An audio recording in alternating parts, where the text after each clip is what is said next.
This is Time Signatures with Jim Irvin, a podcast and radio program presented by the Capital Area Blues Society in Lansing, Michigan. Driving up and down these Michigan roads, yeah. And now, here he is, your host, Jim Irvin. Baby, I'm home. Well, thank you, Parker, and hello there, and welcome to Time Signatures. I'm your host, Jim Irvin, and we are fortunate and blessed to welcome a blues musician I am absolutely stoked to talk to. He's been around for over 4 decades, bringing audiences his down-to-earth, solid, heartfelt music, and he's just released his first solo work on Alligator Records called Naked Truth. Joe Bonamassa called him a national treasure, and he has shared the stage with many of the biggest names in the blues. Billboard said, nobody has released more consistently excellent blues albums than Atlanta's Tinsley Ellis. And I'm definitely enjoying his new CD. Tinsley, welcome to Time Signatures, sir. Glad to have you. Thanks for having me, Irv. It is my honor. I genuinely appreciate you taking time with us today. I know that you're on the road right now promoting your CD. And before we get too far into the conversation, I wanted to share that you are going to be at the Arc in Ann Arbor on this coming Tuesday, March 19th, for an 8 p.m. show. Now, when I just went and looked at the website a few minutes ago, there are limited general admission tickets left. Looks like all the reserve seating is gone, but you can get them at tinsleyellis.com/shows, and we'll make sure to put that up on the promotion here as well. But with that out of the way, I want to get right into it. I'd like you to talk about your baptism, if you will, into the blues. How did it all start for you? Well, it all started for me, really, when I saw the Beatles on Ed Sullivan's show in 1964. I begged my parents for a guitar.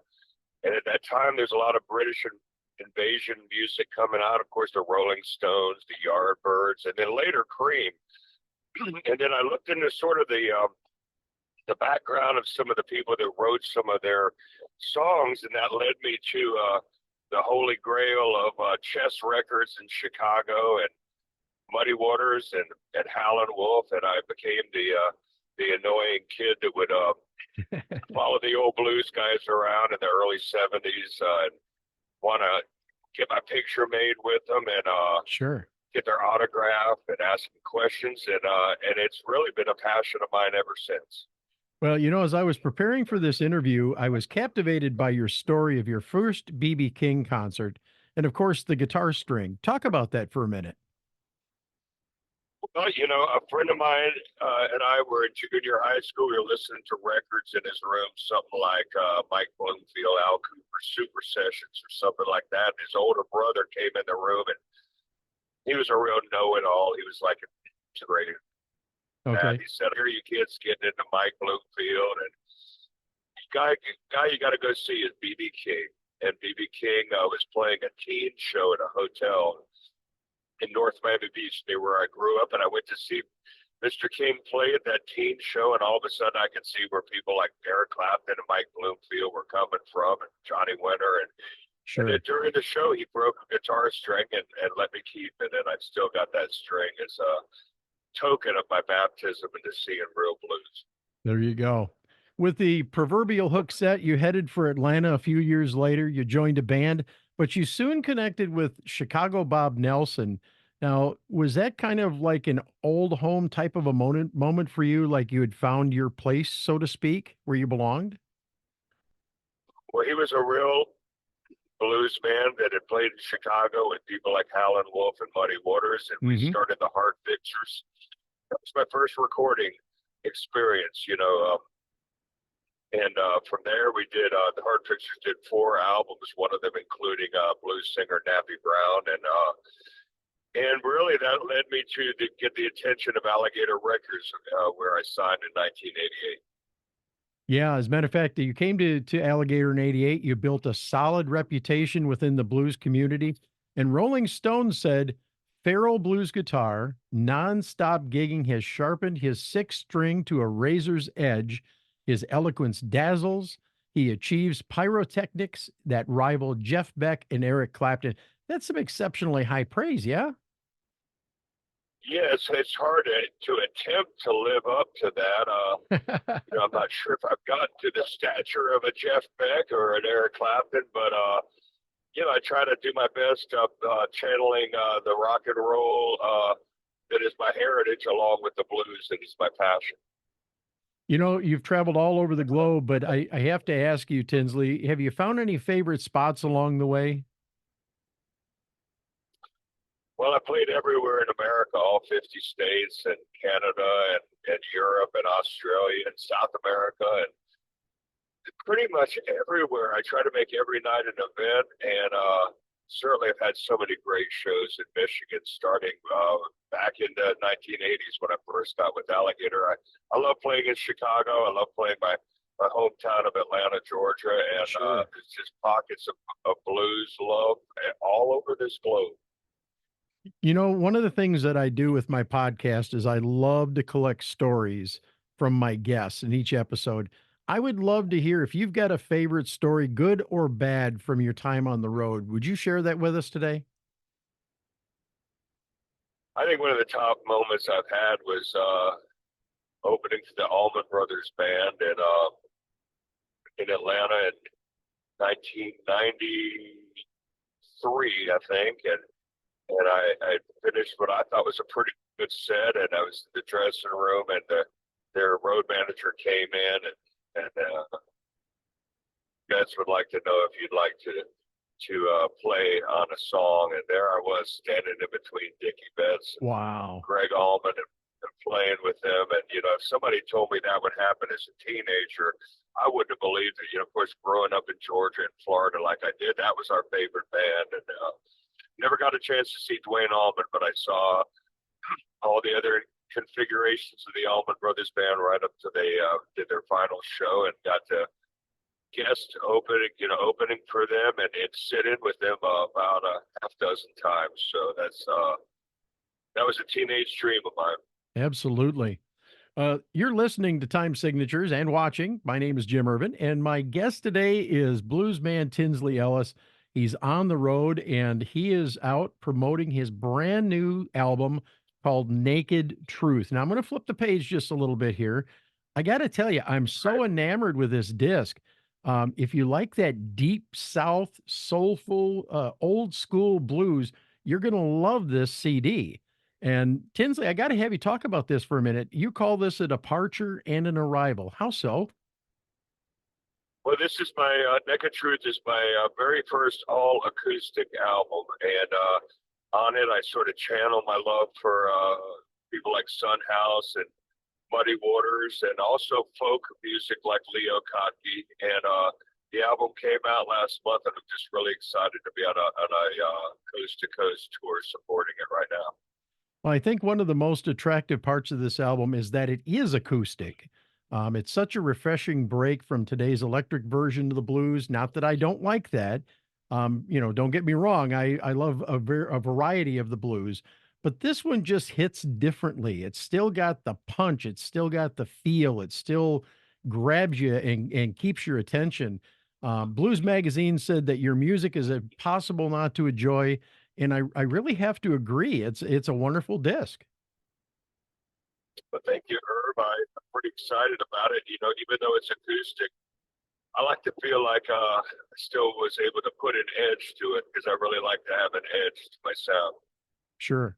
I wanted to ask you, how did it feel going into the studio and putting something completely different together like this? It must have been an odd feeling for you. I'm used to being able to sort of add my sound onto a pounding drum set and a thumping bass. And on this particular one, it was just me stomping my foot and playing. A mic on my foot, a mic on my voice, and a mic on my guitar. And that was the gist of it. I'll have to tell you, for my money, Window Pane has to be my favorite track. But then you've also got Don't Go No Further, Grown Ass Man. All three of these are my absolute favorites, I think, on that CD. I'm just tossing it out there, but do you have a favorite track on the new album?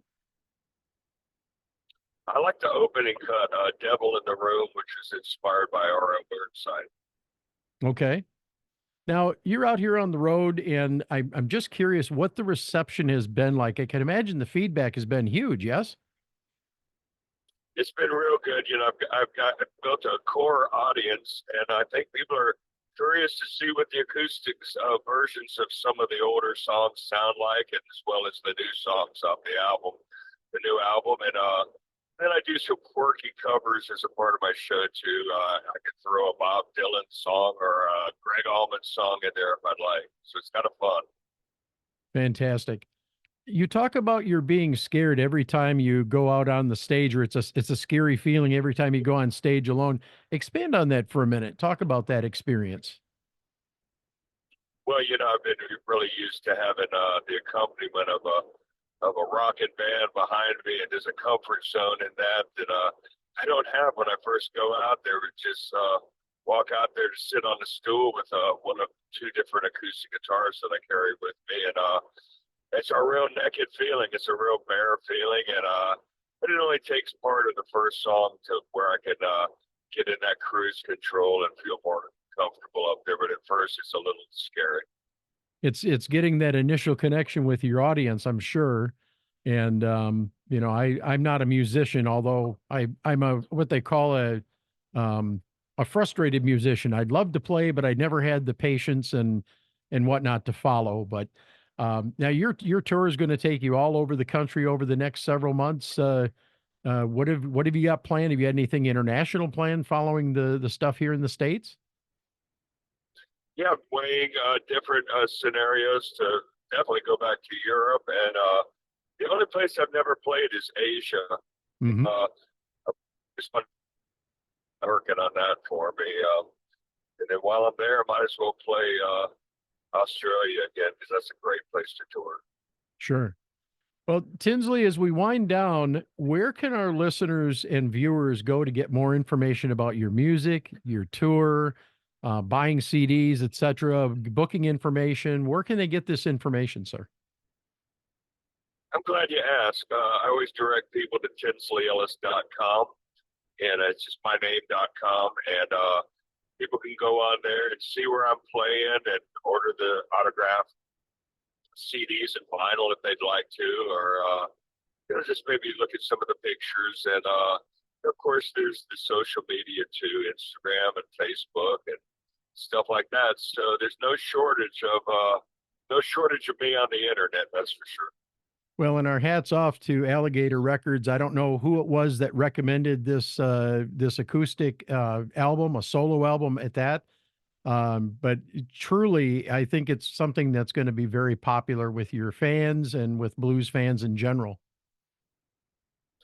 Thank you. It was actually the fans' idea. I've always done an acoustic segment in my shows, and people started saying, "Well, you gotta do a whole show of that." And I thought, well, I don't know. And then once I did a few shows of it, they started saying, "Well, you ought to do an album of that." So you can never go wrong making music for your fans.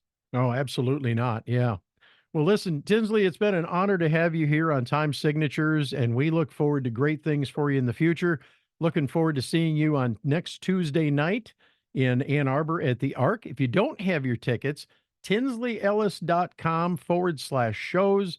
And as I said, there are some general admission tickets still available, but you really ought to go ahead and get those while you can. And as I said, an honor to have you with us today. Tinsley Ellis, thank you so much for being with us. And that's going to wrap it up for this edition of Time Signatures with Jim Irvin. We'd like you to remember to go down and hit subscribe on the YouTube page, and also let people know. Share this page with other people and click the notifications bell. We definitely want to grow the following as we grow here.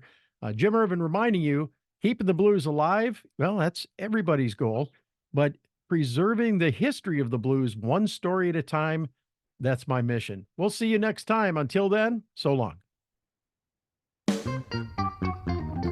This has been Time Signatures with Jim Irvin, presented by the Capital Area Blues Society in Lansing, Michigan. For more information on cabs, visit capitalareablues.org. You can find this episode and past episodes at lccconnect.org. The Time Signatures theme song, Michigan Roads, is used by permission and was written by Root Doctor, featuring Freddie Cunningham. You know I'm trying, baby, driving up and down these Michigan roads, yeah. Until next time, keep on keeping the blues alive.